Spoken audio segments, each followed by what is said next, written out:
De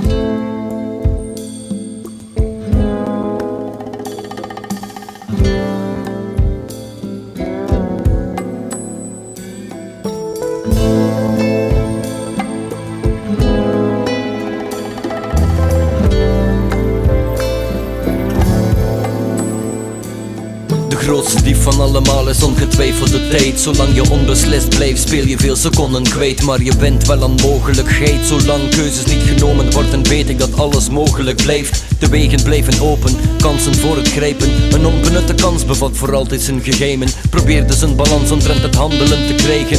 Bestudeer jezelf om ook de ander te begrijpen. Verrijk je ziel met boeken lezen, wandelen of reizen. Of met vrienden mediteren in galactische paleizen. Met familie lekker eten, televisie snel vergeten. En de liefde voor het leven via alles te bereiken. Dat is wat ik wil verspreiden om mensen te begeleiden. Schrijf om op mezelf in de ogen te kunnen kijken. Leerling van mezelf en ook een leraar voor een ander. En een leerling van dezelfde, want we leren van elkander. Je moet het leven laten komen als het komt. Er is geen enkele manier om te ontsnappen aan je lot. Product van evolutie en een klein tikkeltje God. Of noem het eender wat je wil, het zit in ieder van ons een vonk. Centrale zon, gemeenschappelijke bron van inspiratie en creatie waar het allemaal begon. Gemidden van de wereld is aanwezig in je eigen. Dus je bent omringd door iedereen, de leegte kan verdwijnen.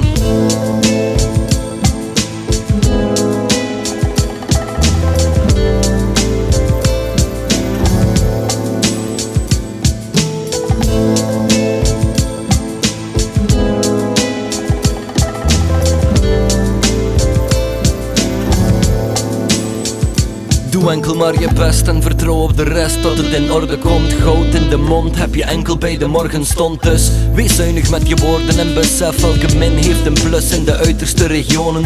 Zorgen maken lijkt dus onvoorwaardelijk verloren tijd. Maar zorg dat je het maakt zodat je tijd hier niet verloren blijkt. Het leven zit vervat in paradoxen. Dus om stil te staan bij zaken moet je stappen om te botsen. Leren doe je enkel door het denken te blokkeren. En je geest zich laten vullen met universele sferen. Laat je zomaar inspireren door de kosmische planeten. Om zo waarlijk tot een goed begrip te komen van het leven.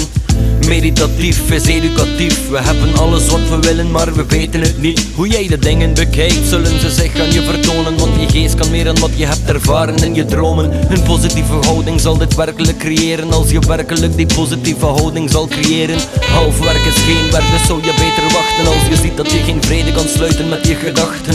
Allen zullen we dat ene pad betreden als we klaar zijn voor de tegenwind die ons lijkt te blokkeren. Maar net zoals een kite tegen de wind moet balanceren. Om te stijgen moet je van je tegenstand het meest leren.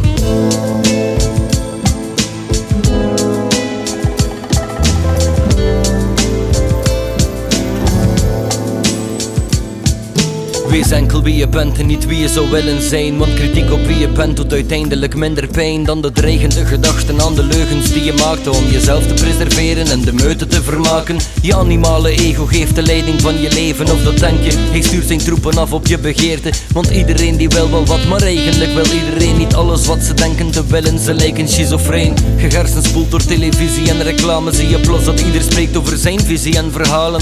Alles gekopieerd en er is niemand nog beschaafd genoeg om toe te geven dat we diep van binnen heel weinig verstaan. Dus bij deze word ik vast de eerste, maar ik snap dat het de enige manier is om te groeien in mijn leven. Dus ik doe het zonder toe te geven aan het voorgeprogrammeerde ideaal dat me wil keren. Mooi zijn is gewoon voldoen aan relatieve termen. Iedereen heeft zo zijn eigen talenten om te ontdekken in zichzelf. De helft is er niet van bewust en laat zich zo manipuleren door het andere grut. Je moet geloven in jezelf, niet in wat sommigen beweren, want de waarheid is verschillend voor ieder op deze wereld. Stap dus in het leven met vertrouwen en besef dat het aan jou is om je eigen mooie wereld op te bouwen.